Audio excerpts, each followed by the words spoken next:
ಮೊದಲ ಹೆಜ್ಜೆ ಯೂಟ್ಯೂಬ್ ಚಾನಲ್ಗೆ ನಿಮಗೆಲ್ಲರಿಗೂ ಕೂಡ ಆತ್ಮೀಯವಾದ ಸ್ವಾಗತ. ಸಾಧನೆ ಮಾಡಬೇಕು ಅನ್ನೋ ಛಲ ಮತ್ತು ಹೆತ್ತವರ ಬೆಂಬಲ ಇದ್ದರೆ ಒಂದೇ ಕ್ಷೇತ್ರದಲ್ಲಿ ಅಲ್ಲ, 10 ಕ್ಷೇತ್ರಗಳಲ್ಲಿ ಏಕಕಾಲಕ್ಕೆ ಯಶಸ್ಸು ಗಳಿಸಬಹುದು ಅನ್ನೋದಕ್ಕೆ ಇವತ್ತಿನ ನಮ್ಮ ಅತಿಥಿಯೇ ಸಾಕ್ಷಿ. ಇವರು ಅದ್ಭುತ ವ್ಲಾಗರ್ ಹೌದು, ಕಣ್ಣು ಸೆಳೆಯುವ ರೆಸಿನ್ ಆರ್ಟಿಸ್ಟ್ ಕೂಡ ಹೌದು, ಬ್ಯೂಟಿಷಿಯನ್ ಆಗಿಯೂ ಕೂಡ ಕೆಲಸ ಮಾಡುತ್ತಾ ಆರಿ ವರ್ಕ್ನಲ್ಲೂ ಕೂಡ ಸೈ ಎನಿಸಿಕೊಂಡಿದ್ದಾರೆ. ಇಷ್ಟೇ ಅಲ್ಲದೆ ಕೇವಲ ಒಂದೇ ವರ್ಷದಲ್ಲಿ ತಮ್ಮ ಅಮ್ಮನ ಜೊತೆ ಸೇರಿ ಸೂಪರ್ ಆದ ರೀಲ್ಸ್ ಮಾಡುತ್ತಾ ಇನ್ಸ್ಟಾಗ್ರಾಂನಲ್ಲಿ 20,000ಕ್ಕೂ ಹೆಚ್ಚು ಜನರ ಮನವನ್ನ ಗೆದ್ದಿದ್ದಾರೆ.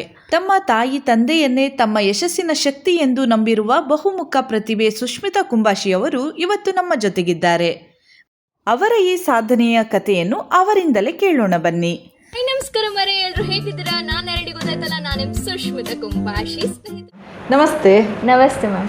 ನಿಮ್ಮ ಪರಿಚಯ ಸಾಧಾರಣವಾಗಿ ನಮ್ಮ ಊರಿನ ಪ್ರತಿಯೊಬ್ಬರಿಗೂ ಇದ್ದೇ ಇರ್ತದೆ, ಆದರೂ ಕೂಡ ನಮ್ಮ ಚಾನಲ್ನ ವೀಕ್ಷಕರಿಗಾಗಿ ನಿಮ್ಮ ಒಂದು ಪರಿಚಯವನ್ನ ಮಾಡಿಕೊಳ್ಬಹುದಾ? Okay, sure. ನಾನು ಸುಷ್ಮಿತಾ ಅಂತ ಕುಂಬಾಶಿಯಿಂದ ಮಾತಾಡ್ತಾ ಇರೋದು. ಸ್ನೇಹಿತರೆ, ನನ್ನ ಹಾಬೀಸ್ ಅಂತ ಬಂದರೆ ನಾನು ಫಸ್ಟ್ಲಿಂದನೂ ಆರ್ಟಲ್ಲಿ ತುಂಬ ಇಂಟ್ರೆಸ್ಟ್ ಜಾಸ್ತಿ. ಎಜುಕೇಷನ್ ಅಂತ ಬಂದರೆ ಅಪ್ಪ ಅಮ್ಮ ಫೋರ್ಸ್ ಮಾಡಿ ಕಲಿಸ್ಬೇಕಿಟ್ರೆ ನನಗೆ ಆರ್ಟೇ ಇಷ್ಟ. ಸೊ ಆಫ್ಟರ್ ಡಿಗ್ರಿ ನಾನು ಸರ್ಟಿಫೈಡ್ ಮೇಕಪ್ ಆರ್ಟಿಸ್ಟ್ ಆದೆ. ತದನಂತರ ಆರಿ ವರ್ಕ್ ಕಲಿತೆ, ಅದಾದಮೇಲೆ ತಾಂಜೂರ್ ಪೇಂಟಿಂಗ್ ಕಲಿತೆ, ಈಗ ರೆಸಿನ್ ಆರ್ಟಿಸ್ಟು. ನನಗೆ ಜಾಸ್ತಿ ಮೂವಿಂಗ್ ಇರೋದೇ ರೆಸಿನಲ್ಲಿ. ದೆನ್ ಅಪ್ಕಮಿಂಗ್ ಡೇಸಲ್ಲಿ ನೇಲ್ ಆರ್ಟು ಕಲಿಬೇಕಂತ ಇದ್ದೀನಿ. ಇದೇ ನನ್ನ ದಿನಚರಿನೇ ಇದೆ. ನನಗೆ ಇದರಲ್ಲೇ ಮುಂದುವರ್ಸ್ಕೊಡ್ಬೇಕಂತ ಆಸೆ. ನೀವು ಈಗ ನಿಮ್ಮ ಪರಿಚಯವನ್ನು ಮಾಡಿಕೊಂಡಿದ್ದೀರಿ, ಆದರೆ ನಿಮ್ಮ ಒಂದು ಲಾಗಲ್ಲಿ ನಿಮ್ಮ ಪರಿಚಯನ ಬೇರೆ ಥರನೇ ಒಂದು ಮಾಡ್ತೀರಾ, ಅದು ಒಂದು ನಮ್ಮ ವೀಕ್ಷಕರಿಗೆ ಹೇಳ್ಬೋದಾ? ಓಕೆ. ಹಾಯ್, ನಮಸ್ಕಾರ ಮರೆ, ಎಲ್ಲರೂ ಹೆಂಗಿದ್ರಿ? ನಾನು ಗೊತ್ತಾಯ್ತಲ್ಲ, ನಾನು ನಿಮ್ಮ ಸುಷ್ಮಿತಾ ಕುಂಬಾಶಿ. ಇಲ್ಲಿ ಹೀಗೆ ಸ್ಲ್ಯಾಂಗಲ್ಲಿ ನಾನು ಸ್ಟಾರ್ಟ್ ಮಾಡುವಂಥದ್ದು. ನೀವೀಗ ಈ ಕುಂದಾಪುರ ಕನ್ನಡವನ್ನೇ ಬಳಸ್ತೀರಾ, ಅದರ ಬಗ್ಗೆ ಹೇಗೆ ಅಂತ ನೀವು ಅಂದ್ರೆ ಅದೇ ಕನ್ನಡವನ್ನ ಯಾಕೆ ಬಳಸ್ತಾ ಇದ್ದೀರಾ ಅಂತ ಹೇಳ್ಬೋದಾ? ಆಕ್ಚುಲಿ ನಾನು ಹುಟ್ಟೂರೇ ಕುಂದಾಪುರ. ಹೌದು. ಸೊ ಅದೇ ಸ್ಲ್ಯಾಂಗ್ ಅಲ್ಲಿ ಮಾತಾಡೋದು. ಸೊ ಮಿಕ್ಸಪ್ ಆಗುತ್ತೆ. ಕೆಲವ್ರು ಹೇಳ್ತಾರೆ ನೀನು ಪಕ್ಕಾ ಕುಂದಾಪುರ ಕನ್ನಡದಲ್ಲಿ ಮಾತಾಡೋದಿಲ್ಲ ಅಂತ. ಹಾಗೆ ಏನಕ್ಕಂದ್ರೆ ನಾನು ಫಸ್ಟ್ ಬೆಳೆದಿದ್ದು ಬ್ಯಾಂಗ್ಳೂರಲ್ಲಿ, ಆಮೇಲೆ ಕುಂದಾಪುರಿಗೆ ಬಂದದ್ದು. ಸೊ ಅದಕ್ಕೋಸ್ಕರ ಎಲ್ಲದು ಮಿಕ್ಸ್ ಆಗುತ್ತೆ. ಆದ್ರೆ ಹೆಚ್ಚಾಗಿ ನಮ್ಗೆ ಕುಂದಾಪುರ ಕನ್ನಡದ ಒಂದು ಸೊಗಡು ನಿಮ್ಮ ವಿಡಿಯೋಸ್ಗಳಲ್ಲಿ ಕೇಳ್ತೇವೆ ನಾವು, ಹಾಗಾಗಿ ಕೇಳಿದ್ದು. ಇಲ್ಲ, ಎರಡು ಮಿಕ್ಸ್ ಮಾಡಿ ಮಾತಾಡ್ತೇನೆ. ಅದೇ ಕುಂದಾಪುರ ಕನ್ನಡ ಅಂತಂದ್ರೆ ನಂಗೆ ಕುಂದಾಪುರ ಇಷ್ಟ. ನನ್ನ ಊರಲ್ಲ, ತುಂಬಾ ಇಷ್ಟ. ಆಕ್ಚುಲಿ ಆ ಕನ್ನಡನೂ ಇಷ್ಟ. ಸೊ ಅದನ್ನ ಎಲ್ಲ ಜನರು, ಬೇರೆ ಊರಿನ ಜನರು ಸಹಿತ ನಮ್ಮ ಕುಂದಾಪುರ ಕನ್ನಡ ಕೇಳಿಸ್ಕೊಳ್ಬೇಕು, ಅವರು ಅದನ್ನ ಸ್ಲ್ಯಾಂಗ್ ನ ಕಲೀಲಿ ಅಂತ ಅದೇ ಕನ್ನಡದಲ್ಲಿ ಮಾತಾಡ್ಲಿಕ್ಕೆ ಇಷ್ಟಪಡ್ತೇನೆ. ಹಾಗೆ ನಿಮ್ಗೆ ಈ ಎಲ್ಲ ಒಂದು ಫೀಲ್ಡ್ ಅಲ್ಲಿ ಸಪೋರ್ಟ್ ಅಂತ ಯಾರಿದ್ದಾರೆ ಅಂತ ಹೇಳ್ಬೋದಾ? ನನ್ನ ಅಪ್ಪ ಅಮ್ಮ ಮಾತ್ರ. ಯಾರು ನಂಗೆ ಇದುವರೆಗೂ ಸಪೋರ್ಟ್ ಅಂತ ಬಂದಿಲ್ಲ. ಒಂದು ಫ್ರೆಂಡ್ಸ್ ಆಗ್ಲಿ, ಹೊರಗಿನವರಾಗ್ಲಿ, ಫ್ಯಾಮಿಲಿ ಮೆಂಬರ್ಸ್ ಯಾರು ಸಪೋರ್ಟ್ ಬಂದಿಲ್ಲ. ನನಗೆ ಬಂದಿರೋದು ಅಪ್ಪ ಅಮ್ಮ ಮಾತ್ರ. ಈ ಬ್ಲಾಗ್ ಅಂತ ಬಂದಾಗ ಅಮ್ಮ ಮಾತ್ರ ಸಿಕ್ಕಾಪಟ್ಟೆ ಸಪೋರ್ಟ್ ಮಾಡಿದ್ದಾರೆ. ಅದನ್ನ ನಾನು ನೋಡ್ತಾ ಇರ್ತೇನೆ. ಸಿಕ್ಕಾಪಟ್ಟೆ ಸಪೋರ್ಟ್ ಮಾಡಿದ್ದಾರೆ. ಅಂಡ್ ವರ್ಕು ಸಹಿತ ಇಲ್ಲಿ ನಾನು ಆರ್ಟ್ ವರ್ಕ್ ಎಲ್ಲ ಮಾಡಿದ್ದೆ. ಪ್ರತಿ ಒಂದು ಆರ್ಟ್ ಅಲ್ಲಿ ಮಾಡುವಾಗ ನನ್ನ ಅಮ್ಮ ಬಂದೇ ಬರ್ತಾರೆ. ಇವಾಗ ನಾನು ಮೇಕಪ್ ಆರ್ಟಿಸ್ಟ್ ಅಲ್ಲ, ಸ್ಯಾರಿ ಡ್ರೇಪಿಂಗ್ ಆಗ್ಲಿ ಎಲ್ಲದಕ್ಕೂ ಅಮ್ಮ ಬರ್ತಾರೆ. ಅಮ್ಮ ಇಲ್ದಿರೋದು ಯಾವ್ದು ಇಲ್ಲ ನನ್ನ ಲೈಫಲ್ಲಿ. ಪ್ರತಿ ಒಂದಕ್ಕೂ ಅಮ್ಮ ಇದ್ದಾಳೆ. ಸೊ ಅಮ್ಮ ನಂತರ ರೈಟ್ ಹ್ಯಾಂಡ್ ಇದ್ದಾಗ. ಹಾಗೆ ಹೆಚ್ಚಿನವರಿಗೆ ಒಂದು ಕಾಲೇಜ್ ಲೈಫ್ ಅಂತ ಹೇಳಿದಾಗ ಫ್ರೆಂಡ್ಸ್ ಎಲ್ಲ ಜಾಸ್ತಿ ಫ್ರೆಂಡ್ಸ್ ಕರ್ಕೊಂಡು ಹೋಗ್ತಾರೆ ಅಂತ ಹೇಳ್ತಾರೆ. ಆದ್ರೆ ನೀವು ಇಲ್ಲಿ ಅಮ್ಮನ ಮೇನ್ ಆಗಿ ಕರ್ಕೊಂಡು ಹೋಗ್ತೇನೆ ಅಂತ, ಅದು ಕೇಳುವಾಗ ಖುಷಿ ಆಗ್ತದೆ. ಆಕ್ಚುಲಿ ನಂಗೆ ಫ್ರೆಂಡ್ಸೇ ಕಮ್ಮಿ, ಅಮ್ಮನ ಜೊತೆಗೆ ಬೆಳೆದಿದ್ದು. ಪ್ರತಿ ಒಂದು ಡಿಸಿಷನ್ ತಗೊಂಡ್ಲಿಕ್ಕೂ ಸಹಿತ ಅಮ್ಮನೇ ಬೇಕು ನನಗೆ. ಅಮ್ಮನಲ್ಲಿ ಫ್ರೆಂಡ್ ಅನ್ನ ಕಾಣ್ತಾ ಇದ್ದೀರಾ ಅಲ್ವಾ? ಅಮ್ಮ best friend, best companion, partner ಎಲ್ಲದೂ ಅಮ್ಮನೇ ನನಗೆ. ನೀವು ಈಗ ಇಷ್ಟೊಂದು ಆರ್ಟ್ ಅನ್ನು ಮಾಡಿದ್ರಿ. ಹೌದು. ಇದರಲ್ಲಿ ಮೊದಲ ಒಂದು ಆರ್ಟ್ ಯಾವುದು ಅಂತ ಹೇಳ್ಬೋದಾ? ಆರಿ ವರ್ಕ್. ಆರಿ ವರ್ಕ್ ತದನಂತರ ತಾಂಜೋರ್ ಪೇಂಟಿಂಗ್ ಕಲ್ತಿದ್ದು. ಇದರಲ್ಲಿ ಸ್ವಲ್ಪ ಟೈಮ್ ವರ್ಕ್ ಮಾಡಿ ಅದಾದ್ಮೇಲೆ ಮೇಕಪ್ ಆರ್ಟಿಸ್ಟ್ ಫೀಲ್ಡ್ಗೆ ಬಂದದ್ದು. 23 ಇಯರ್ಸ್ಗೆ ಬಂದಿದ್ದು ಮ್ಯಾಮ್. ಅಂದ್ರೆ ಚಿಕ್ಕದಲ್ಲಿ ಇರುವಾಗ ನಿಮ್ಮ ಒಂದು ಮೊದಲ ಆರ್ಟ್ ಯಾವ್ದು ಅಂತ ನೆನಪಿರ್ಬೋದಾ? ಐ ಥಿಂಕ್ ಡ್ರಾಯಿಂಗ್, ಕ್ರಾಫ್ಟ್ ಅದೆಲ್ಲ ಮಾಡ್ತಿದ್ದೆ. ತೆಗ್ದಿಡುವುದಿಲ್ವಾ? ಅಂದ್ರೆ ಇದು ಮುಂದೆ ನಾನು ನೋಡ್ಬೇಕು ಆ ತರ? ಇಲ್ಲ, ಚಿಕ್ಕದಲ್ಲಿ ಮಾಡಿದ್ದು ಯಾವ ಆರ್ಟ್ ಇಲ್ಲ ನನ್ನ ಹತ್ರ. ಅವಾಗ್ಲೂ ಖುಷಿ ಇತ್ತ ನಿಮ್ಗೆ ಆರ್ಟ್ ಅಲ್ಲಿ? ಅವಾಗ್ಲೂ ಅದೇ ಇಂಟ್ರೆಸ್ಟ್. ಏನೆಲ್ಲ ಯೂನಿಕ್ ಆಗಿ ಟ್ರೈ ಮಾಡ್ತಾ ಇರ್ತೀವಿ. ಹಾಗೆ ಈಗ ಪ್ರೊಫೆಷನಲ್ ಆಗಿ ನೀವು 3 ವರ್ಷದ ಹಿಂದೆ ಈ ಫೀಲ್ಡ್ ಗೆ ಬಂದಿದ್ದೀರಿ ಅಲ್ವಾ? ಹೇಗೆ ಅನಿಸ್ತಾ ಇದೆ ನಿಮ್ಗೆ ಈ ಒಂದು ಫೀಲ್ಡ್? ಕಷ್ಟ ಆಗ್ತದ? ನೀವು ತುಂಬಾ ಖುಷಿಯಿಂದ ಮಾಡ್ತಾ ಇದ್ದೀರಾ? ಹೇಗೆ? ತುಂಬಾ ಖುಷಿಯಿಂದಾನೇ ಮಾಡ್ತಾ ಇದ್ದೀನಿ. ಯಾಕಂದ್ರೆ ಇಷ್ಟ ಕಷ್ಟಪಟ್ಟು ಬಂದಿರುವಂತದ್ದು ಈ ಹೌದು, ಫೀಲ್ಡ್ಗೆ. ಖಂಡಿತ. ಸೊ ಪ್ರತಿ ಒಂದು ಸ್ಟೆಪ್ ಅಲ್ಲೂ ಸಹಿತ ಕಸ್ಟಮರ್ಗೆ ಸ್ಯಾಟಿಸ್ಫೈ ಆಗುವಂತ ವರ್ಕ್ ಮಾಡ್ತೀನಿ. ಇನ್ ಕೇಸ್ ಅವ್ರಿಗೆ ಸರಿಯಾಗಿಲ್ಲ ಅಂತಂದ್ರೆ ಅಲ್ಲೇ ಕರೆಕ್ಟ್ ಸಹಿತ ಮಾಡಿ ಕೊಡ್ತೇನೆ. ಕೊಡ್ತೀರಾ? ಹೌದು, ಕಸ್ಟಮರ್ ಇಂಪಾರ್ಟೆಂಟ್ ನಮಗೆ. So customer satisfaction important. And ಪ್ರತಿ ಒಂದು ಸ್ಟೆಪ್ ಅಲ್ಲೂ ಸಹಿತ ತುಂಬಾ ಫೋಕಸ್ ಮಾಡಿ ಮಾಡ್ತೀನಿ. ಇನ್ನು ಯೂನಿಕ್ ಆಗಿ ಯಾವ ತರ ಮಾಡಬೇಕು ಅಂತ ಇನ್ನೂ ಅಪ್ಗ್ರೇಡ್ ಆಗ್ತಾ ಇರ್ತೀನಿ ಯಾವಾಗ್ಲೂ. ಅಂದ್ರೆ ಈ ಒಂದು ಫೀಲ್ಡ್ ಅಲ್ಲಿ ತುಂಬಾ ತಾಳ್ಮೆ ಬೇಕು ಅಲ್ವಾ? ಹೌದು, ನಿಮ್ಗೆ ಕೆಲವು ಸಲ ಇದು ಬೇಡ ಅಂತ ಅನಿಸೋದಿಲ್ಲ, ಅಯ್ಯೋ ಇಷ್ಟೊತ್ತು ಕೂತ್ಕೊಂಡೆ ನನ್ಗೆ ಆಗುದಿಲ್ಲ, ಆ ತರ ಬರ್ಲಿಲ್ವಾ ಮನ್ಸಲ್ಲಿ? ಯಾವತ್ತೂ ಬಂದಿಲ್ಲ. ಸೊ ಇನ್ನು ಕಲಿಯುವ ಅಂತ ಅನ್ಸ್ತು ಬಿಟ್ರೆ ಯಾವತ್ತು ಇದನ್ನ ಸ್ಟಾಪ್ ಮಾಡುವ ಅಂತ ನನಗೆ ಯಾವತ್ತೂ ಅನ್ಸೇ ಇಲ್ಲ. ಹಾಗೆ ನೀವು ಆರಿ ವರ್ಕ್ ಅಂತ ಪ್ರಾರಂಭಿಸಿದ್ದೀರಿ. ಹೌದು, ಅದು ಒಂದು ಅಂದ್ರೆ ತಾಳ್ಮೆಯಿಂದ ಕೂತ್ಕೊಳ್ಬೇಕು, ತುಂಬಾ ಒಂದು ಟೈಮ್ ಬೇಕಾಗ್ತದೆ, 3-4 ದಿನ ಅಥವಾ 15 ದಿನ. ಹೌದು, ಅದಕ್ಕೆ. ಆಗ ನಿಮ್ಗೆ ಹೇಗೆ ಅನಿಸಿತು? ಆರಿ ವರ್ಕ್ ಮಾಡುವಾಗ ನನಗೆ ಫಸ್ಟ್ ಅದರಲ್ಲಿ ಸ್ಟಾರ್ಟ್ ಮಾಡುವಾಗ ನಂಗೆ ಅದು ಕಷ್ಟ ಅಂತ ಅನಿಸ್ತಿರ್ಲಿಲ್ಲ. ಯಾವಾಗ ಸ್ಟಾರ್ಟಿಂಗ್ ಅಲ್ಲೇ ಕಷ್ಟ ಆಗ್ಲಿಲ್ಲ ನಿಮ್ಗೆ? ಆಗ್ಲಿಲ್ಲ, ಅದು ಚಂದ ವರ್ಕ್ ಮಾಡ್ಕೊಂಡೇ ಇದ್ದಿದೆ. ಅದಾದ್ಮೇಲೆ ಮೇಕಪ್ ಫೀಲ್ಡ್ಗೆ ಬಂದಾಗ ಅದ್ರ ಕಡೆ ಫೋಕಸ್ ಮಾಡೋದು ಸ್ವಲ್ಪ ಕಮ್ಮಿ ಆಯ್ತು. ಇವತ್ತು ತುಂಬಾ ಆಡ್ ಆಯ್ತಲ್ಲ ಆರ್ಟ್ ಅಲ್ಲಿ, ಸೊ ಎಲ್ಲದ ಕಡೆನೂ ಫೋಕಸ್ ಮಾಡ್ಲಿಕ್ಕೆ ಆಗೋದಿಲ್ಲ. ಸೊ ಅದಕ್ಕೋಸ್ಕರ ಇವಾಗ ಆರಿ ವರ್ಕ್ ನನಗೆ ಮಾತ್ರ ಸೆಲ್ಫ್ ಯೂಸ್ಗೆ ಮಾಡ್ಕೊಳ್ತೇನೆ. ಈ ಮೇಕಪ್ ಮತ್ತೆ ರೆಸಿನ್ ಆರ್ಟ್ ಇದೆಲ್ಲ ನನ್ನ ಪ್ರೊಫೆಷನ್ ಆಗಿ ತಗೊಂಡಿದ್ದೇನೆ. ಅದು ಯಾವ ಒಂದು ಟೈಮ್ ಅಲ್ಲಿ ತಕೊಂಡ್ರಿ? ಅಂದ್ರೆ ರೀಸೆಂಟ್ ಆಗಿ ತಗೊಂಡಿದ್ದ? ಅದೇ 3 years ಇಂದ ಕಂಟಿನ್ಯೂ ಅದು ಮಾಡ್ತಾ ಇದ್ದೀರಾ? ಇದೆಲ್ಲ ಈಗ ರೀಸೆಂಟ್ ಆಗಿ ಸ್ಟಾರ್ಟ್ ಆಗಿದ್ದಲ್ವಾ ರೆಸಿನ್ ಆರ್ಟ್ ಎಲ್ಲ? ರೆಸಿನ್ ಆರ್ಟ್ ಆಕ್ಚುಲಿ ಹೇಳಕಂದ್ರೆ 4.5 years ಇಂದ ಆಯ್ತು. ಓಹ್, ನಾವೆಲ್ಲ ಈಗ ರೀಸೆಂಟ್ ಆಗಿ ನೋಡ್ತಾ ಇದ್ದೇವೆ. ಅದು ಪ್ರಾರಂಭವಾಗಿ ತುಂಬಾ ಟೈಮ್ ಆಯ್ತು ಅಂತ ಹೇಳ್ತೀರಾ? 4.5 ವರ್ಷದ ಹಿಂದೆಯಿಂದ ನಾನು ಕಲ್ತಿದ್ದು. ಈಗ ರೀಸೆಂಟ್ ಆಗಿ ಸರ್ಟಿಫೈಡ್ ಕೂಡ ಆಗಿದ್ದೇನೆ. ಸೊ ಈಗ ಅದು ಏನಾಯ್ತಂದ್ರೆ ನಾನು ಬ್ಲಾಗ್ ಸ್ಟಾರ್ಟ್ ಮಾಡಿದೆ. ಆಗ 20K ಫಾಲೋವರ್ಸ್ ಇದ್ದಾರೆ ಈಗ ನನಗೆ. ಅದು ಜನರಿಗೆ ಜಾಸ್ತಿ ರೀಚ್ ಆಯ್ತು. ಆವಾಗ ರೀಚ್ ಆಗ್ತಾ ಇರ್ಲಿಲ್ಲ. ಸೊ ಬ್ಲಾಗ್ ಮಾಡಕ್ಕೆ ಸ್ಟಾರ್ಟ್ ಮಾಡಿ ಜಸ್ಟ್ 1 year ಆಯ್ತು. ಜೂನಿಗೆ 1 year ಆಗಿತ್ತು ಅಷ್ಟೇ. ಸೊ ಅದರಿಂದ ಜನರಿಗೆ ರೀಚ್ ಆದೆ ಅಷ್ಟೇ. ಈಗ ನೀವು ಬ್ಲಾಗ್ ಮಾಡ್ಲಿಕ್ಕೆ ಸ್ಟಾರ್ಟ್ ಮಾಡಿದ್ರಿ ಅಂತ ಹೇಳಿದ್ರಿ, ಅಂದ್ರೆ 1 ವರ್ಷದ ಹಿಂದೆ. ಅದು ಹೇಗೆ ಒಂದು ಐಡಿಯಾ ಬಂತು, ನಾನು ಬ್ಲಾಗ್ ಮಾಡ್ಬೇಕು, ಆ ತರ ಒಂದು ಐಡಿಯಾ ಹೇಗೆ ಬಂತು? ಐಡಿಯಾ ಬಂದಿದ್ದಲ್ಲ, ರ್ಯಾಂಡಮ್ ಆಗಿ ರೀಲ್ಸ್ ನೋಡುವಾಗ ಒಂದು ಕ್ವಶನ್ ನೋಡಿದೆ. ಆ ಕ್ವಶನ್ ನ ಜಸ್ಟ್ ವಿಡಿಯೋ ಮಾಡ್ಕೊಂಡು ಅಮ್ಮನಿಗೆ ಕೇಳಿದ್ದು. ಅದು ಅಮ್ಮ ಕರೆಕ್ಟ್ ಆಗಿ ಆನ್ಸರ್ ಮಾಡಿದ್ಲು. ನಾನು ಎಕ್ಸ್ಪೆಕ್ಟೇ ಮಾಡಿಲ್ಲ ಅಮ್ಮ ಕರೆಕ್ಟ್ ಆಗಿ ಆನ್ಸರ್ ಮಾಡ್ತಾರಂತ. ಅವತ್ತು ವಿಡಿಯೋ ಅಪ್ಲೋಡ್ ಮಾಡಿದಾಗ ಎಲ್ಲರೂ ಅಮ್ಮ ನಿನ್ನಮ್ಮ ಬಿಗಿ ಅಂತೆಲ್ಲ ಹೇಳಕ್ ಸ್ಟಾರ್ಟ್ ಮಾಡ್ರ. ಸೊ ಅಲ್ಲಿಂದ ಸ್ಟಾರ್ಟ್ ಆದ್ದು ಜರ್ನಿ ಇದು. ಹಾಗೆ ನೀವು ಅಮ್ಮನಿಗೆ ಮೊದಲೇ ಹೇಳಿರ್ಲಿಲ್ಲ ಈ ಕ್ವಶನ್ ಕೇಳ್ತಾನೆ ನೀವು ಆನ್ಸರ್ ಮಾಡಬೇಕು ಆತರ ಎಂತ ಇಲ್ಲ? ಅಮ್ಮಗೇನು ಹೇಳಲಿಲ್ಲ. ರ್ಯಾಂಡಮ್ ಆಗಿ ನಾನ್ ನೋಡಿದೆ, ಅವಳಿಗೆ ಕ್ವಶನ್ ಕೇಳಿದೆ, ಅವಳು ಕರೆಕ್ಟ್ ಆಗಿ ಆನ್ಸರ್ ಮಾಡಿದ್ದು ನಂಗೆ ಆಶ್ಚರ್ಯ ಆಯ್ತು. ಹಾಗೆ ಅಲ್ಲ? ಹೌದು. ಹಾಗೆ ಅದು ಸ್ಟಾರ್ಟ್ ಮಾಡುವಾಗಲೇ ನೀವು ಕುಂದಾಪುರ ಕನ್ನಡದಲ್ಲಿ ಸ್ಟಾರ್ಟ್ ಮಾಡಿದ್ದಲ್ಲ? ಹೌದು ಹೌದು. ಹಾಗೆ ಅದನ್ನ ಕಂಟಿನ್ಯೂ ಮಾಡ್ತಾ ಹೋಗಿದ್ರಿ? ಹಾಗೆ. Yes ma'am. ಹಾಗೆ ನೀವು ಇಷ್ಟೊಂದು ಆರ್ಟನ್ನು ಕಲ್ತಿದ್ರಿ, ಅದು ಯಾವ ಯಾವ ಒಂದು ಪ್ಲೇಸ್ ಅಲ್ಲಿ ನೀವು ಕಲ್ತಿದ್ರಿ ಅಂತ ಹೇಳ್ಬೋದಾ? ಹೌದು ಹೇಳ್ತೇನೆ. ಆರಿ ವರ್ಕ್ ಕಲ್ತಿದ್ದು ಊರಲ್ಲೇ ನಾನು ಕಲ್ತಿದ್ದು. ತಾಂಜೂರ ಪೇಂಟಿಂಗ್ ಮಾತ್ರ ಆನ್ಲೈನ್ ಅಲ್ಲಿ ಕಲ್ತಿದ್ದು. ದೆನ್ ಬಂದ್ಬಿಟ್ಟು makeup artist certified government and ISO register makeup artist ಎಲ್ಲ ಕಲ್ತಿದ್ದು ಬ್ಯಾಂಗ್ಳೂರಲ್ಲಿ. ದೆನ್ ಮೇಕಪ್ ಅಲ್ಲಿ ತುಂಬಾ ಮಾಸ್ಟರ್ ಕ್ಲಾಸ್ ಅಟೆಂಡ್ ಆಗಿದ್ದೇನೆ. ಅದು 2-3 ಬ್ಯಾಂಗ್ಳೂರಲ್ಲಿ ಅಟೆಂಡ್ ಆಗಿದ್ದೀನಿ. ನೀವು ರೀಸೆಂಟ್ ಆಗಿ ಕೇಳಿರ್ಬೋದು, ಡಾಕ್ಟರ್ ದುರ್ಗಾ ವೆಂಕಟೇಶ್ ಅಂತ. ಇವರು 8 times ವರ್ಲ್ಡ್ ರೆಕಾರ್ಡ್ ಹೋಲ್ಡರ್. ಇವರಲ್ಲಿ ಸಹಿತ ನಾನು ಕಲ್ತಿದ್ದೇನೆ. ದೆನ್ ಊರಿದು ಸ್ಟೈಲ್ ಇದು ಕಲಿಬೇಕು, ಊರಿದು ಬ್ಯಾಂಗ್ಳೂರು ಟೆಕ್ನಿಕ್ ಬೇರೆ ತರ ಇರುತ್ತೆ. ಸೊ ಊರಲ್ಲಿ ಸಹಿತ ಶ್ವೇತಾ ರಾಯ್ ಮೇಕಪ್ ಆರ್ಟಿಸ್ಟ್, ಅವರಲ್ಲಿ ಸಹಿತ ಕಲಿತೆ. ತುಂಬಾ ಕಡೆ ಕಲ್ತಿದ್ದೇನೆ ಮೇಕಪ್ ಮಾಸ್ಟರ್ ಕ್ಲಾಸ್ ಮಾತ್ರ. ಅದ ನಂತರ ರೆಸಿನ್ ಆರ್ಟ್ ಬಂದ್ಬಿಟ್ಟು ಫಸ್ಟ್ ನಾನು ಕಲ್ತಿದ್ದು ಯೂಟ್ಯೂಬ್ ನೋಡಿ. ಆಮೇಲೆ ಮಾಡಿ 4-5 ಇಂದ ಪ್ರಾಕ್ಟೀಸ್ ಆದ್ರ ಮೇಲೆ ದೆನ್ ಇದಕ್ಕೊಂದು ಸರ್ಟಿಫೈಡ್ ಬೇಕು, ಇನ್ನು ನ್ಯೂ ಟೆಕ್ನಿಕ್ ಬೇಕು ಅಂತ ಮ್ಯಾಂಗ್ಳೂರಲ್ಲಿ ಕಲಿತೆ. ಇನ್ನೂ ಸಹಿತ ನಾಡ್ದು ಬೆಂಗಳೂರಿಗೆ ಸಹಿತ ಹೋಗುವ ಪ್ಲಾನ್ ಇದೆ. ಸೊ ನೋಡ್ಬೇಕು, ನೆಕ್ಸ್ಟ್ ನೇಲ್ ಆರ್ಟ್ ಸಹಿತ ಕಲಿಬೇಕಂತ ಇದ್ದೇನೆ.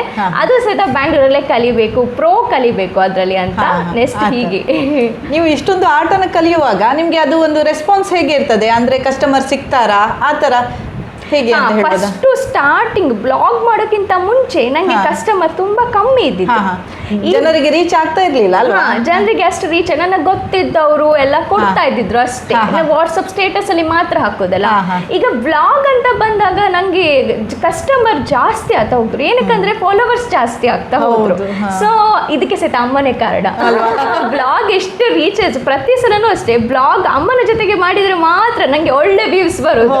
ಸೊ ಅದಕ್ಕೆ ಅದಕ್ಕೆ ಅಮ್ಮನೇ ಕಾರಣ. ಸೊ ಇಲ್ಲಿ ಸಹಿತ ಅಷ್ಟೇ, ನನಗೆ ಇನ್ಸ್ಟಾಗ್ರಾಮ್ ಬ್ಲಾಗ್ ಮಾಡೋಕೆ ಸ್ಟಾರ್ಟ್ ಮಾಡಿದ್ರ ಮೇಲೆ ನನಗೆ ಕಸ್ಟಮರ್ ಜಾಸ್ತಿ ಆದದ್ದು. ಮೊದಲಿಗೆ ಇನ್ಸ್ಟಾಗ್ರಾಮ್ ಅಲ್ಲಿ ನೀವು ಸ್ಟಾರ್ಟ್ ಮಾಡಿದ್ದಲ್ಲ? ಹೌದು. ಮತ್ತೆ ಫೇಸ್ಬುಕ್ ರೀಲ್ಸ್ ಅಲ್ಲಿ ಹೌದು. ಎರಡು ಒಟ್ಟಿಗೆ ಹಾಕಿದ್ರ ಹೇಗೆ? ಅಂದ್ರೆ ಸ್ವಲ್ಪ ಟೈಮ್ ಆದ್ಮೇಲೆ ಸ್ಟಾರ್ಟ್ ಮಾಡಿದ್ದ? ಹೌದು, ಫೇಸ್ಬುಕ್ ಐಡಿಯಾ ನನಗೆ ಜಾಸ್ತಿ ಇರ್ಲಿಲ್ಲ.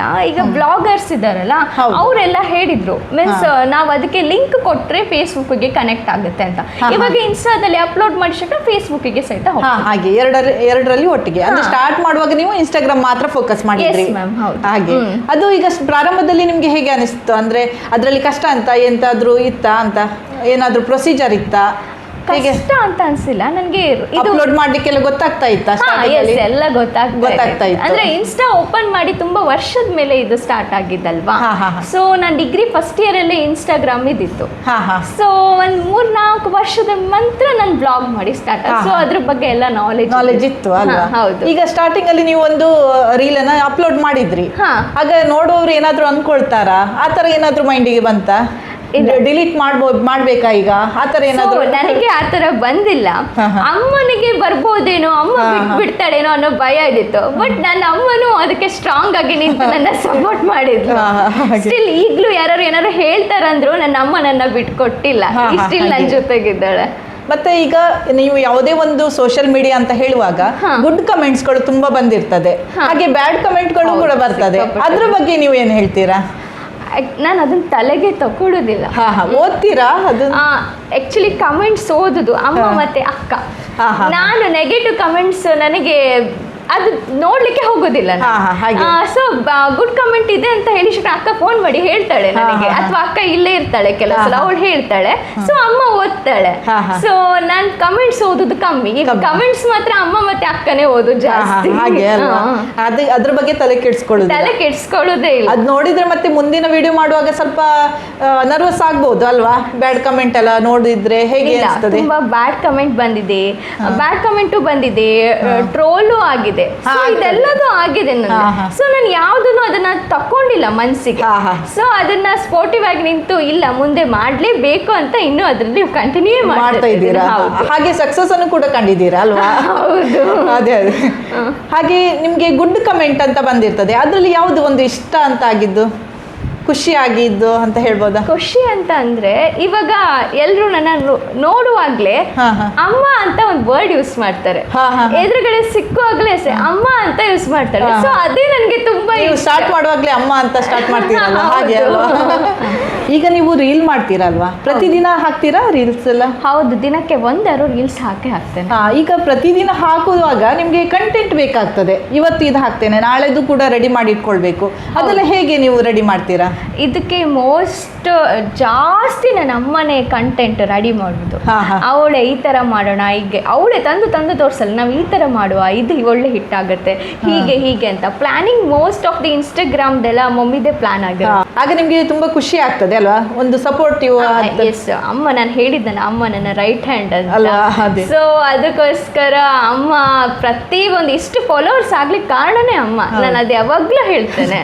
ಹಾಗೆ ಕಂಟೆಂಟ್ ಅನ್ನ ನಿಮ್ಗೆ ತೋರಿಸಿದಾಗ ನಿಮ್ಗೆ ಇದು ಬೇಡ ಅಂತ ಅನಿಸ್ತದ ಕೆಲವು ಸಲ? ಎಷ್ಟು ಸಲ ಹೇಳ್ತೇವೆ ಅಮ್ಮ ಈ ತರದ್ದು ಬೇಡ ಅಮ್ಮ, ಇನ್ನೊಂದು ಮಾಡುವ ಅಂತ. ಅವರಿಗೆ ಹೇಗೆ ಅವರು ಬೇಸರ ಆಗ್ತದ? ಅವರಿಗೆ ಬೇಸರ ಅಲ್ಲ, ಅವಳು ಇನ್ನೊಂದು ದುಡ್ಕೊಂಡು ಬರ್ತಾಳೆ. ಈಗ ನಿಮ್ಗಿಂತ ಅವರಿಗೆ ತುಂಬಾ ಇಂಟ್ರೆಸ್ಟ್ ಅಂತ ಹೇಳ್ಬೋದಲ್ವಾ? ಅಮ್ಮನಿಗೆ ಸಿಕ್ಕಾಪಟ್ಟೆ ಇಂಟ್ರೆಸ್ಟ್ ಉಂಟು ಈ ಫೀಲ್ಡ್ ಅಲ್ಲಿ. ಹಾಗೆ ಇದರಲ್ಲಿ ಒಂದು ಫಾಲೋವರ್ಸ್ ಜಾಸ್ತಿ ಆಗ್ತಾ ಹೋಗ್ತಾರೆ, ಆಗ ನಿಮ್ಗೆ ಹೇಗೆ ಖುಷಿ ಆಗ್ತದ? ಇಷ್ಟ ಆಗ್ತದೆ ಅಂತ ನೀವು ಮೊದಲೇ ಅನ್ಕೊಂಡಿದ್ದೀರಾ? ಹೇಗೆ ಇಷ್ಟು ಬೇಗ 20K ಆಗ್ತದಂತ ಅನ್ಕೊಂಡಿರ್ಲಿಲ್ಲ. ಬಟ್ ಅದು ಹೋಗ್ತಾ ಹೋಗ್ತಾ ಜನರ ಸಪೋರ್ಟ್ ಮಾತ್ರ ತುಂಬಾ ನೆಕ್ಸ್ಟ್ ಲೆವೆಲ್ಗಿದೆ ಅಂತ ಹೇಳ್ಬೋದು.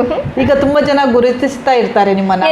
ಹೊರಗಡೆ ಹೋಗಿದ ತಕ್ಷಣ ನಮ್ಗೆ ಯಾರಂತಾನೆ ಗೊತ್ತಿಲ್ಲ, ಅವರೆಲ್ಲ ಗುರುತಿಸಿ ಬಂದು ಮಾತಾಡ್ಸ್ತಾರಲ್ಲ, ಅದೊಂಥರ ಆ ಮೂಮೆಂಟ್ಗೆ ಆಗೋ ಖುಷಿನೇ ಬೇರೆ. ಹೌದು, ತುಂಬಾ ಖುಷಿ ಆಗುತ್ತೆ. ಯಾರಾದ್ರೂ ಸೆಲ್ಫಿ ಎಲ್ಲ ತಗೊಂಡಿದ್ದಾರೆ? ಎಸ್, ತುಂಬಾ ಫೋಟೋಸ್ ಎಲ್ಲ ತಕೊಂಡಿದ್ದಾರೆ. ಆವಾಗ ತುಂಬಾ ಖುಷಿ ಆಗ್ತದೆ. ನಾವೊಂದು ಈ ಫೀಲ್ಡಿಗೆ ಬಂದಿದ್ದು ಒಳ್ಳೇದಾಯ್ತು ಅಂತ ಅನಿಸ್ತದೆ ಅಲ್ವಾ? ತುಂಬಾ ಈ ಫೀಲ್ಡಿಗೆ ಬಂದು ತುಂಬಾ ಖುಷಿ ಆಯ್ತು ನಂಗೆ. ಏನಕ್ಕಂದ್ರೆ ಅವರು ಯಾರಂತ ಗೊತ್ತಿಲ್ಲ, ನಾವೊಂದು ಸೆಲೆಬ್ರಿಟಿನೂ ಅಲ್ಲ, ನಾರ್ಮಲ್ ವ್ಯಕ್ತಿ. ಸೊ ನಮ್ಮ ಹತ್ರ ಬಂದು ಫೋಟೋ ತೆಕ್ಕೊಳ್ತಾರಂತ ಅಂದ್ರೆ ಅದೊಂಥರ ತುಂಬಾ ಖುಷಿ ವಿಚಾರನೆ. ಆಲ್ ದಿ ಬೆಸ್ಟ್, ಇನ್ನೂ ಜಾಸ್ತಿ ಫಾಲೋವರ್ಸ್ ಆಗ್ಲಿ ಅಂತೆಲ್ಲ ವಿಶ್ ಮಾಡ್ತಾರೆ. ಹಾಗೆ ಅಲ್ವಾ? ಹಾಗೆ ನೀವು ಪ್ರಾರಂಭದಲ್ಲಿ ಈ ಒಂದು ವ್ಲಾಗ್ ಅನ್ನ ಸ್ಟಾರ್ಟ್ ಮಾಡುವಾಗ ನಿಮ್ದೊಂದು ಡೈಲಾಗ್ ಇರ್ತದಲ್ಲ, ಸ್ಟಾರ್ಟಿಂಗ್ ಇದು ಅದು ಹೇಗೆ ಎಷ್ಟು ಸಲ ಪ್ರಾಕ್ಟೀಸ್ ಮಾಡಿ ಬಂತು ಅಂತ ಹೇಳ್ಬೋದಾ, ಅಥವಾ ಒಂದೇ ಸಲಕ್ಕೆ ಅದೇ ಹೇಳಿದ್ರಿ ಅದನ್ನೇ ಕಂಟಿನ್ಯೂ ಮಾಡಿದ್ರಾ? ಅದು ರ್ಯಾಂಡಮ್ ಆಗಿ ಹೇಳಿದ್ದು. ಅದು ಹಂಗೆ ಪ್ರತಿ ಸಲನೂ ಅಷ್ಟೇ, ಹಾಯ್ ನಮಸ್ಕಾರ ಮರೆ, ನಾನು ಹೇಳಿ ಗೊತ್ತಾಯ್ತಲ್ಲ, ನಾನು ನಿಮ್ಮ ಸುಷ್ಮಿತಾ ಕುಂಬಾಶಿ ಇದನ್ನ ಹೇಳ್ತೆ. ಇಲ್ಲ ಅಂತ ಅಂದ್ರೆ ಡೈರೆಕ್ಟ್ ಆಗಿ ಸ್ಟಾರ್ಟ್ ಮಾಡೋದಾದ್ರೆ ಅಮ್ಮ ಇದ್ರೆ ಹಾಯ್ ಅಮ್ಮ ಅಂತ ಹೇಳಿ ಸ್ಟಾರ್ಟ್ ಮಾಡ್ತೇನೆ. ಅದೇ ಸ್ಟಾರ್ಟಿಂಗ್ ಅಲ್ಲೇ ನಿಮ್ಗೆ ಒಂದೇ ಟೇಕಿಗೆ ತಕೊಂಡ್ರಿ ಅದು? ಅದು ಜಾಸ್ತಿ ಟೇಕ್ ಆಗೋದಿಲ್ಲ, ಅದು ಒಂದೇ ಸಲ. ಅಲ್ಲ ಸ್ಟಾರ್ಟ್ ಮಾಡುವಾಗ ಅಂತ ಹೇಳಿದ್ದು, ಪ್ರಾರಂಭದ ಒಂದು ವಿಡಿಯೋ, ಸ್ಟಾರ್ಟಿಂಗ್ ಫಸ್ಟ್ ವಿಡಿಯೋ. ಅದು ಫಸ್ಟಿಗೆ ಸ್ಟಾರ್ಟ್ ಮಾಡಿ, ಅದು ನನಗೆ ಈಸಿ, ನನ್ನದು ಅದು ಸ್ಲ್ಯಾಂಗ್. ಬೇರೆ ಅಂದ್ರೆ ಐಡಿಯಾ ಇರೋದಿಲ್ಲಲ್ಲ ಸ್ಟಾರ್ಟಿಂಗ್ ಅಲ್ಲಿ, ಫಸ್ಟ್ ವಿಡಿಯೋ ಮಾಡುವಾಗ ಹೀಗೆ ಮಾತಾಡಬೇಕು ಅಂತ ಗೊತ್ತಾಗೋದಿಲ್ಲ, ಎಂಟ್ರಿ ಅಂದ್ರೆ ಸ್ಟಾರ್ಟ್ ಹೇಗೆ ಮಾಡೋದಂತ. ಆಗ ಅದು ನೆನ್ಪುಂಟಾ ಹೀಗೆ ಅಂತ?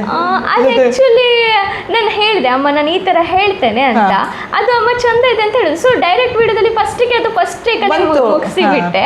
ಅದಾದ್ರ ಮೇಲೆ ಕಂಟೆಂಟ್ ಅಂತ ಬಂದಾಗ ಸುಮಾರು ಟೇಕ್ ತಗೊಳ್ತೇವೆ. ಕೆಲವು ವಿಡಿಯೋಕ್ಕೆಲ್ಲ ಟೇಕ್ ತಗೊಳ್ತೇವೆ, ಕೆಲವು ವಿಡಿಯೋದಲ್ಲಿ ಚೆನ್ನಾಗಿ ಬಂದ್ರೆ ಫಸ್ಟ್ ಟೇಕಲ್ಲಿ ಅದನ್ನೇ. ಯೂಶಲಿ ಹೆಚ್ಚಿಗೆ ಹೇಳ್ಬೇಕಂದ್ರೆ ಫಸ್ಟ್ ಟೇಕ್ ನಾವು ತಕೊಂಡಿರ್ತೇವಲ್ಲ ಅದೇ ಚೆನ್ನಾಗಿರ್ತದೆ, ಸೆಕೆಂಡ್ ಮತ್ತೆ 2-3 ಟೇಕಲ್ಲಿ ಅಷ್ಟು ಒಳ್ಳೆ ಬರೋದಿಲ್ಲ. ಹೆಚ್ಚಿಗೆ ಟೇಕ್ ತಗೊಳ್ಳೋದು ಯಾರು, ನೀವು ಅಮ್ಮನ? ಇಬ್ರು. ಅಮ್ಮನು ತಕೊಳ್ತಾಳೆ, ನಾನು ಕೆಲವೊಮ್ಮೆ ತಕೊಳ್ತೇನೆ. ಅಮ್ಮ ಏನು ಅಷ್ಟು ಜಾಸ್ತಿ ಟೇಕ್ ಅಂತ ಅಮ್ಮ ಪ್ಲಾನ್ ಮಾಡು, ಅಮ್ಮನು ನಾರ್ಮಲ್ ಆಗಿ ಮಾತಾಡ್ತಾಳೆ. ಹೌದು. ಹಾಗೆ ನಿಮ್ಮ ಕಂಟೆಂಟ್ ಅಲ್ಲಿ ಹೆಚ್ಚಿಗೆ ಒಂದು ನಗುವಂತಹ ಒಂದು ಕಂಟೆಂಟ್ ಇರ್ತದೆ ಅಲ್ವಾ? ಆಗ ನಿಮ್ಗೆ ಈಗ ಹೇಳುವಾಗ್ಲೇ ನಗು ಬರೋದಿಲ್ವಾ? ಹೀಗೆ ಹೇಳುವಾಗ ತುಂಬಾ ಸಲ ನಗು ಬಂದಿದೆ. ನಿನ್ನೆ ಒಂದು ವಿಡಿಯೋ ನಗ್ದಿದ್ದೆ ವಿಡಿಯೋ ಹಾಕಿದ್ದೇನೆ ನಾನು, ಹೇಳುವಾಗಲೇ ನಗು ಬರುತ್ತಲ್ಲ, ಅದು ತುಂಬಾ ಸಲ ಬಂದಿದೆ ಅಲ್ವಾ? 1 ವರ್ಷದ ತನಕ ನೀವು ಕಂಟಿನ್ಯೂಸ್ ಆಗಿ ರೀಲನ್ನು ಹಾಕ್ತಾ ಬಂದಿದ್ದೀರಾ. ಹೌದು. ಮುಂದೆ ಇನ್ನೂ ಜಾಸ್ತಿ ರೀಲನ್ನು ಹಾಕುವ ಒಂದು ಐಡಿಯಾ ಇದೆಯಾ? ಮೀನ್ಸ್ ದಿನಕ್ಕೆ ಒಂದೇ ಹಾಕುವ ಪ್ಲಾನೇ ಇದೆ ಸದ್ಯಕ್ಕೆ. ಸೊ ಮುಂದಿನ ಬರುವಂಥ ದಿನದಲ್ಲಿ ಈ ಥರ ಮಾಡುವ ಅಂತಲೂ ಇದ್ದೆ. ಏನಕ್ಕಂದರೆ ಬೆಳಗ್ಗೆ ಒಂದು ಕಾಮಿಡಿ ವಿಡಿಯೋ ಹಾಕಿದ್ರೆ ಸಂಜೆ ನಂದು ಆರ್ಟ್ ಇದು ನನ್ನದು ಪ್ರೊಫೆಷನ್ ಇದು ರಿಲೇಟೆಡ್ ಎಲ್ಲ ಹಾಕುವ, ಅದು ಜನರಿಗೆ ರೀಚ್ ಆಗುತ್ತೆ. ಸೊ ಹಾಗೆ ಪ್ಲಾನ್ ಮಾಡಿ. ಈಗ ಬಿಸ್ನೆಸ್ ಅಂತ ಬಂದರೆ ಈಗ ಸೋಷಿಯಲ್ ಮೀಡಿಯಾ ಒಂದು ಮುಖ್ಯವಾದ ಪಾತ್ರವನ್ನು ವಹಿಸ್ತಾ ಇದೆ ಅಲ್ವಾ? ಹೌದು. ನಿಮಗೆ ಇದರಿಂದ ಎಷ್ಟು ಉಪಯೋಗ ಆಗಿದೆ ಅಂತ ಹೇಳ್ಬೋದಾ? ನನಗೆ ತುಂಬ ಉಪಯೋಗ ಆಗಿದೆ ಮ್ಯಾಮ್ ಅಲ್ವಾ? ಸೊ ಸೋಷಿಯಲ್ ಮೀಡಿಯಾದಿಂದನೇ ನನಗೆ ಒಂದು ಪರಿಚಯ ಆಗಿದ್ದು, ನಾನು ಈ ಥರ ಆರ್ಟ್ ಮಾಡ್ತೇನೆ ಅಂತ ಜನರಿಗೆ ಗೊತ್ತಾಯಿತು, ನಾನೊಂದು ಮೇಕಪ್ ಆರ್ಟಿಸ್ಟ್ ಅಂತ ಗೊತ್ತಾಯಿತು. ಸೊ ಸೋಷಿಯಲ್ ಮೀಡಿಯಾ ನನಗೆ ತುಂಬ ಹೆಲ್ಪ್ ಆಗಿದೆ. ನಾನು ಯಾವಾಗಲೂ ಸೋಷಿಯಲ್ ಮೀಡಿಯಾಕ್ಕೆ ಥ್ಯಾಂಕ್ ಯು ಸೋ ಮಚ್ ಹೇಳ್ತೇನೆ. ಹೌದು. ಹಾಗೆ ಬೇರೆ ಯಾರಾದರೂ ಬಿಸ್ನೆಸ್ ಅನ್ನ ಮಾಡ್ತಾ ಇರ್ತಾರೆ, ಅವರಿಗೂ ಕೂಡ ಅವರದ್ದು ಒಂದು ಬಿಸ್ನೆಸ್ ಮೂವ್ ಆಗ್ತಾ ಇರೋದಿಲ್ಲ, ಅವರು ಕೂಡ ಸೋಷಿಯಲ್ ಮೀಡಿಯಾಕ್ಕೆ ಬಂದು ಈ ತರ ಮಾಡಬಹುದು ಅಂತ. ಎಸ್, ಅದು ಮಾತ್ರ ಹೌದು. ಒಂದು ಬ್ಲಾಗ್ ರೀತಿಯಲ್ಲಿ ಸ್ಟಾರ್ಟ್ ಮಾಡಿ, ನಾರ್ಮಲ್ ಡೈರೆಕ್ಟ್ ಬಿಸ್ನೆಸ್ ಅಂತಂದ್ರೆ ಅದು ಸ್ಟಾರ್ಟಿಂಗ್ ಫಾಲೋವರ್ಸ್ ಗೈನ್ ಆಗ್ಲೋದಿಲ್ಲ. So it takes. ಸೊ ಒಂದು ಕಾಮಿಡಿ ಜನರಿಗೆ ಇಷ್ಟ ಆಗೋ ಥರ ಫಸ್ಟ್ ಬ್ಲಾಗ್ ಮಾಡಿ, ತದನಂತರ ನಮ್ಮ ಬಿಸ್ನೆಸ್ ವಿಡಿಯೋ ಒಂದೊಂದು ಹಾಕಿದ್ರು ಸಾಕು, ರೀಚ್ ಆಗುತ್ತೆ ಕಸ್ಟಮರಿಗೆ. ಹೌದು. ಈಗ ಇನ್ನು ಕೆಲವರು ಇರ್ತಾರೆ, ಅವರು ಡೈಲಿ ವ್ಲಾಗ್ ಅನ್ನ ಹಾಕ್ತಾ ಇರ್ತಾರೆ, ಆದ್ರೆ ರೀಚ್ ಆಗ್ತಾ ಇರೋದಿಲ್ಲ. ಅವ್ರದ್ದು ಒಂದು 100 ಫಾಲೋವರ್ 200 ಫಾಲೋವರ್ ಅದರಲ್ಲಿ ಇರ್ತಾರೆ, ಅವ್ರಿಗೆ ಏನಂತ ಹೇಳ್ತೀರಾ? ನಾನು ಹೇಳೋದು ಪ್ರಕಾರ ಸ್ಟಾರ್ಟಿಂಗ್ಗೆ ಎಲ್ಲರಿಗೂ, ನನಗೂ ಸಹಿತ 100 ಫಾಲೋವರ್ಸೇ ಇದ್ದಿದ್ದು. 100 ಫಾಲೋವರ್ಸಿಂದನೇ ನಾನು ಇಲ್ಲಿವರೆಗೆ ಬಂದೆ. ಸೊ ನಮ್ಮ ಕನ್ಸಲ್ಟೆನ್ಸಿಯಿಂದ ಒಂದು ಮೇಂಟೈನ್ ಮಾಡಬೇಕು, ನಾವು ಡೈಲಿ ಒಂದು ಬ್ಲಾಗರು ಹಾಕಬೇಕು. ಇನ್ ಕೇಸ್ ಒಂದು ಮಿಸ್ ಆದರೂ ಅಲ್ಲಿ ಜನರು ಏರುಪೇರು ಆಗುತ್ತೆ. ನಾನು ನೋಡಿದ್ದೀನಿ, ಒಂದಿನ ಹಾಕಲಿಲ್ಲ ಅಂತ ಅಂದ್ರೂ ಅದನ್ನೆಷ್ಟೇ ಹಾಕು ವಿಡಿಯೋ ಅಷ್ಟು ರೀಚ್ ಆಗೋದಿಲ್ಲ. ಸೊ ನಾನು ಹೇಳಿದ್ರು ಡೈಲಿ ಒಂದು ಬ್ಲಾಗರು ಹಾಕಿ. ಸ್ಟಾರ್ಟಿಂಗ್ ನಿಮ್ಗೆ ಅಷ್ಟು ಕಮ್ಮಿ ಇತ್ತಂದರೆ ಬೆಳಗ್ಗೆ ಮತ್ತು ಸಂಜೆ ಆ ಥರನೂ ಹಾಕಿ. ಬ್ಲಾಗ್ ಹಾಕ್ದಂಗೂ ನಮ್ಮ ಜನರಿಗೆ ರೀಚ್ ಆಗೋದು ಜಾಸ್ತಿ. ಮತ್ತೆ ಕ್ರಿಯೇಟಿವ್ ಕಂಟೆಂಟ್ ಮಾಡಬೇಕು, ಜನರಿಗೆ ಯಾವ್ದು ಲೈಕ್ ಮಾಡ್ತಾರೆ. ಕಾಮಿಡಿ ಅಂತ ಬಂದರೆ ಕಾಮಿಡಿ, ಡೈಲಿ ಬ್ಲಾಗ್ಸ್ ಅಂದರೆ ಡೈಲಿ ಬ್ಲಾಗ್ಸ್. ಹಾಗೆ ನಿಮ್ಮದು ಯಾವ ಟೈಮಿಗೆ ಬ್ಲಾಗ್ಸ್ ಜಾಸ್ತಿ ಓಡಿದೆ ಅಂತ ಗೊತ್ತಾಗತ್ತಲ್ವಾ? ಸೊ ಅದು ಟೈಮಿಂಗ್ಸ್ ಎಲ್ಲ ನೋಡಿಕೊಂಡು ಬ್ಲಾಗ್ ಮಾಡಬೇಕು. ಅದರಲ್ಲೂ ಕೂಡ ಸ್ವಲ್ಪ ವಿಷಯಗಳನ್ನು ತಿಳಿದುಕೊಂಡೇ ನಾವು ಮಾಡಬೇಕಾಗ್ತದೆ. ಹೌದು ಹೌದು, ಅಲ್ಲಿ ತೋರಿಸ್ತದೆ. ಇನ್ಸ್ಟಾಗ್ರಾಮಲ್ಲಿ ಹೋಗಿ ಸರ್ಚ್ ಮಾಡಿ ನೋಡಿದರೆ ಯಾವ ಟೈಮಲ್ಲಿ ಜಾಸ್ತಿ ನಮ್ಮ ರೀಲ್ ಜಾಸ್ತಿ ರೀಚ್ ಆಗಿದೆ ಅಂತ ಇರುತ್ತೋ ಅದೇ ಟೈಮಿಗೆ ಮೋಸ್ಟ್ ಆಫ್ ಟೈಮ್ ನೀವು ಪೋಸ್ಟ್ ಮಾಡಿದ್ರೆ ಡೆಫಿನೆಟ್ಲಿ ರೀಚ್ ಆಗೇ ಆಗುತ್ತೆ. ಹಾಗೆ ನೀವು ಯೂಟ್ಯೂಬ್ ಅಲ್ಲಿ ಶಾರ್ಟ್ಸ್ ಅನ್ನ ಹಾಕ್ತೀರಾ? ಹಾಗೆ ಕಡಿಮೆ ಅಂತ ಕಡಿಮೆ, ಅದು ಅಮ್ಮ ಮತ್ತೆ ಅಕ್ಕ ಎಲ್ಲ ಹೇಳಿದ್ರೆ ಮಾತ್ರ ನಾನು ಹಾಕೋದು. ಯೂಶಲಿ ಯೂಟ್ಯೂಬ್ ಫೋಕಸ್ ಮಾಡಬೇಕು, ಬಟ್ ನೋಡಬೇಕು ಮುಂದೆ ಬರುವಂಥದ್ರಲ್ಲಿ ಹೇಗೆ ಅಂತ. ಹಾಗೆ ಯೂಟ್ಯೂಬ್ ಅಲ್ಲಿ ಲಾಂಗ್ ವಿಡಿಯೋನು ಕೂಡ ಮಾಡುವಂತಹ ಒಂದು ಐಡಿಯಾ ಇದೆಯಾ? ಎಸ್, ಐಡಿಯಾ ಇದೆ. ಒಂದು ದಿವಸ ಲಾಂಗ್ ವಿಡಿಯೋ ಮಾಡಬೇಕು ಇನ್ನು ಮುಂದೆ ಬರುವಂಥ ದಿನದಲ್ಲಿ ಅಂತ. ಏನಕ್ಕಂದ್ರೆ ಯೂಟ್ಯೂಬ್ ಅಂತ ಬಂದರೆ ಲಾಂಗ್ ವಿಡಿಯೋದಲ್ಲೇ ನಮಗೆ ಜಾಸ್ತಿ ರೀಚಸ್ ಆಗೋದು. ಹೌದು. ಸೊ ಅದಕ್ಕೋಸ್ಕರ ಶಾರ್ಟ್ ವಿಡಿಯೋದಲ್ಲಿ ಅಷ್ಟಂತ ರೀಚ್ ಆಗೋದಿಲ್ಲ. ಸೊ ಲಾಂಗ್ ವಿಡಿಯೋದಲ್ಲೇ ಮುಂದೆ ಮಾಡುವಂತ ಪ್ಲಾನ್ ಇದೆ, ಬಟ್ ನೋಡ್ಬೇಕು ಎಂತ ಅಂತ. ಹಾಗೆ ನೀವು ಇಷ್ಟೊಂದು ಫೀಲ್ಡಲ್ಲಿ ಇದ್ದೀರಾ, ಹಾ. ಈ ಎಲ್ಲ ಒಂದು ಫೀಲ್ಡಲ್ಲಿ ನಿಮ್ಮ ಮೊದಲ ಹೆಜ್ಜೆ ಹೇಗೆ, ಸುಲಭದಲ್ಲಿ ಇತ್ತಾ ಅಥವಾ ತುಂಬ ಕಷ್ಟಪಟ್ಟು ನೀವು ಪ್ರತಿಯೊಂದು ಆರ್ಟನ್ನು ಕಲ್ತಿದ್ದೀರಾ, ಅದರ ಬಗ್ಗೆ ಹೇಳ್ಬೋದಾ? ಮೊದಲ ಹೆಜ್ಜೆ ಆ್ಯಕ್ಚುಲಿ ಕಷ್ಟನೇ ಇದ್ದಿತ್ತು ನನಗೆ. ಯಾಕಂತ ಅಂದರೆ ನಾನು ಡೈರೆಕ್ಟ್ ಆರ್ಟ್ ಮಾಡಿಕೊಂಡು ಬೇರೆ ಕೆಲಸಕ್ಕೂ ಹೋಗ್ತಾ ಇದ್ದೆ. ನೀವು ಕೇಳಿರ್ತೀರಾ ಉಡುಪಿಯಲ್ಲಿ ನಗರಸಭೆ, ಅಲ್ಲಿ ಸಹಿತ ಅಸಿಸ್ಟೆಂಟ್ ಆಗಿ ನಾನು ವರ್ಕ್ ಮಾಡ್ತಾ ಇದ್ದೆ. ದೆನ್ ಬಂದ್ಬಿಟ್ಟು ಬೇರೆ ಕಡೆ ಅಂತ ಬಂದರೆ ಬೇರೆ ಎಲ್ಲೂ ವರ್ಕ್ ಮಾಡಿಲ್ಲ, ಜಸ್ಟ್ ನಗರಸಭೆಯಲ್ಲೇ ವರ್ಕ್ ಮಾಡಿದ್ದು ನಾನು. ಅಲ್ಲಿಂದ ನನ್ನ ಸ್ಟಾರ್ಟ್ ಆದ್ದು. ಅಲ್ಲಿ ಇನ್ಕಮ್ ಎಲ್ಲ ಸೇವಿಂಗ್ಸ್ ಮಾಡಿ ಮತ್ತು ಅದನ್ನು ಆರ್ಟಿಗೆ ಇನ್ವೆಸ್ಟ್ ಮಾಡಿದೆ. ದೆನ್ ಅಪ್ಪ ಅಮ್ಮನ ಸಪೋರ್ಟ್ ಇರೋಕ್ಕೋಗಿ ಇಲ್ಲಿವರೆಗೆ ಬರಲಿಕ್ಕಾಯಿತು. ಮತ್ತು ಯಾರು ನಂಗೆ ಇದುವರೆಗೂ ಒಂದು ಸಪೋರ್ಟ್ ಅಂತ ಯಾರೂ ಮಾಡಲಿಲ್ಲ. ಈಗ ಕೆಲವರು ಇನ್ಸ್ಟಾಗ್ರಾಮ್ ಓಪನ್ ಮಾಡಿ ಶಕ್ನ ಒಂದೊಳ್ಳೆ ಬಿಲ್ಡ್ ಆಗಿರೋ ಪೇಜ್ ಜೊತೆ ಕೊಲಾಬ್ರೇಟ್ ಮಾಡಿಕೊಂಡು ಮತ್ತು ಅವರ ಫಾಲೋವರ್ಸ್ ಗೇನ್ ಮಾಡ್ತಾರೆ. ಬಟ್ ನಂಗೆ ಹಂಗೆಲ್ಲ ಯಾರು ಒಬ್ಬರು ಸಪೋರ್ಟ್ ಮಾಡಲ್ಲ. ಅದು ಮಾತ್ರ ನನಗೆ ತುಂಬ ಬೇಜಾರಿದೆ, ಯಾರೂ ನನಗೆ ಸಪೋರ್ಟ್ ಮಾಡಲ್ಲ. ಬಟ್ ಬೇಜಾರ್ಗಿಂತ ಹೆಚ್ಚಾಗಿ ಖುಷಿನೂ ಇದೆ, ಯಾಕಂದರೆ ನನ್ನ ಅಮ್ಮ ಇಷ್ಟು ಸಪೋರ್ಟ್ ಮಾಡಿದ್ಲು ನನಗೆ ಅಂತ. ಸೊ ಮುಂದೆ ಬರುವಂಥದ್ದಿಂದಲೂ ಯಾರು ಮಾಡ್ತಾರಂತ ನನಗೆ ನಂಬಿಕೆನಿಲ್ಲ. ಬಟ್ ನನ್ನ ವೇಲಿ ನಾನು ಹೋಗ್ತಾ ಇದ್ದೇನೆ. ಇದು ನಿಜವಾದ ಸಕ್ಸಸ್ ಅಂತ ಹೇಳ್ಬೋದು ಅಲ್ವಾ? ಹೌದು. ಈಗ ಫಾಲೋವರ್ ನಿಮ್ಮ ಫ್ರೆಂಡ್ಸಿಗೆಲ್ಲ ಹೇಳಿ ಎಷ್ಟು ಬೇಕಾದ್ರೂ ಮಾಡ್ಬೋದು, ಆದ್ರೆ ಯಾರು ಕೂಡ ಗೊತ್ತಿಲ್ಲದವರು ನಮಗೆ ಫಾಲೋ ಮಾಡ್ತಾ ಇರ್ತಾರೆ, ಅದು ಒಂದು ಸಕ್ಸಸ್ ಅಂತ ಹೇಳ್ಬೋದು. ಜೆನ್ಯೂನ್ ಫಾಲೋವರ್ಸ್ ಖಂಡಿತ ನಿಮ್ಮ ಒಂದು ವಿಡಿಯೋವನ್ನ ಇಷ್ಟಪಟ್ಟು ಅವರು ಫಾಲೋ ಮಾಡಿರ್ತಾರೆ ಅಲ್ವಾ? ಅವರಿಗೆಲ್ಲ ಅಂತೂ ನಾನು ಯಾವಾಗ್ಲೂ ಥ್ಯಾಂಕ್ ಯು ಸೋ ಮಚ್. ನಂಗೆ ಇಷ್ಟು ಸಪೋರ್ಟ್ ಮಾಡಿದ್ದಾರೆ ಅವರು ತುಂಬಾ. ಹಾಗಾದ್ರೆ ನಿಮ್ಮ ಎಲ್ಲ ಒಂದು ಫೀಲ್ಡ್ ಅಲ್ಲಿ ಮೊದಲ ಹೆಜ್ಜೆ ಅನ್ನುವಂತಹದ್ದು ಕಷ್ಟನೇ ಇರ್ತದೆ ಅಲ್ವಾ? ಆದ್ರೂ ಕೂಡ ಇನ್ನಷ್ಟು ನಾವು ಹೆಜ್ಜೆಗಳನ್ನ ಇಟ್ಟು ನಾವು ಸಕ್ಸಸ್ ಅನ್ನ ಕಾಣಬೇಕು. ಹೌದು ಮ್ಯಾಮ್. ಹಾಗೆ ಈಗ ನಿಮ್ಮ ಆರ್ಟ್ಗಳನ್ನ ತೋರಿಸಬಹುದಾ ಮೇಡಮ್? ಡೆಫಿನೆಟ್ಲಿ ತೋರಿಸ್ತೇನೆ. ಆ್ಯಕ್ಚುಲಿ ಎಲ್ಲ ಆರ್ಟು ಡಿಸ್ಪ್ಯಾಚ್ ಆಗಿದೆ ಕಸ್ಟಮರಿಗೆ. ಇರುವಂಥದ್ದು 12 ಇಂಚ್ ಇದು. ಅದರಲ್ಲಿ ಇಂಚಸ್ ಇರ್ತದೆ ಅಲ್ವಾ? ಎಷ್ಟು ಇಂಚಸ್ ಬೇಕು. ಈಗ ಇದು ಪ್ರೈಸ್ ಸಹಿತ ಡಿಪೆಂಡ್ಸ್ ಆಗೋದು ಡೆಪ್ತ್ ಮತ್ತು ಇಂಚಸ್ ಮೇಲೆ. ಅಲ್ಲಿ ಕೊರಗಜ್ಜ ಮಾಡುವಂತ ಟ್ರೈ ಮಾಡಿದ್ದು. ಈಗ 20K ಫಾಲೋವರ್ಸ್, 20,000ಕ್ಕಿಂತ ಹೆಚ್ಚಿಗೆ ನಿಮ್ಗೆ ಫಾಲೋವರ್ಸ್ ಇದ್ದಾರೆ, ಅದ್ರ ಬಗ್ಗೆ ಹೇಗೆ ಅನಿಸ್ತದೆ? ತುಂಬಾ ಖುಷಿ ಆಗುತ್ತೆ. ಒಂದು 18-19 ಇರುವಾಗ ಇವಳ ಹತ್ರ ಹೇಳ್ತಾ ಇರೋದು ನಾವು ಇನ್ನೂ ಜಾಸ್ತಿ ವಿಡಿಯೋ ಮಾಡಿ ಹಾಕೋಣ, ಇನ್ನು ಯೂನಿಕ್ ಆಗಿ ಮಾಡು, ಮತ್ತೆ ಕಸ್ಟಮರಿಗೆ ನೀನು ಆದಷ್ಟು ಕಮ್ಮಿಯಲ್ಲೇ ಮಾಡಿಕೊಡು, ಇದೆಲ್ಲ ಹೇಳ್ತಾರೆ. ಚೆನ್ನಾಗಿ ಇಟ್ಕೋ, ಕಸ್ಟಮರ್ಸ್ ದೇವರು. ಹೌದು, ಖಂಡಿತ. ಇಟ್ಕೊಂಡು ಹೀಗೆ ಮೊಬೈಲಲ್ಲಿ ಮಾಡೋದು ಚಂದ ಮಾಡಿ. ಸುಷ್ಮಿತಾ ಕುಂಬಾಶಿಯವರೊಂದಿಗೆ ಇನ್ನಷ್ಟು ಮಾತುಕತೆಯನ್ನು ಮುಂದಿನ ವಿಡಿಯೋದಲ್ಲಿ ನೋಡಲಿಕ್ಕಿದ್ದೀರಿ. ಇಂದಿನ ಈ ವಿಡಿಯೋ ಇಷ್ಟ ಆಗಿದ್ದಲ್ಲಿ ಲೈಕ್ ಮಾಡಿ, ಶೇರ್ ಮಾಡಿ, ಹಾಗೆಯೇ ಸಬ್ಸ್ಕ್ರೈಬ್ ಮಾಡಿ ನನಗೆ ಸಪೋರ್ಟ್ ಮಾಡಿ. ಫೇಸ್ಬುಕ್ಕಲ್ಲಿ ಈ ವಿಡಿಯೋವನ್ನು ನೋಡುತ್ತಿದ್ದಲ್ಲಿ ಚಾನಲನ್ನು ಫಾಲೋ ಮಾಡಲು ಮರೆಯದಿರಿ. ಮುಂದಿನ ವಿಡಿಯೋದಲ್ಲಿ ಭೇಟಿಯಾಗೋಣ. ಧನ್ಯವಾದಗಳು.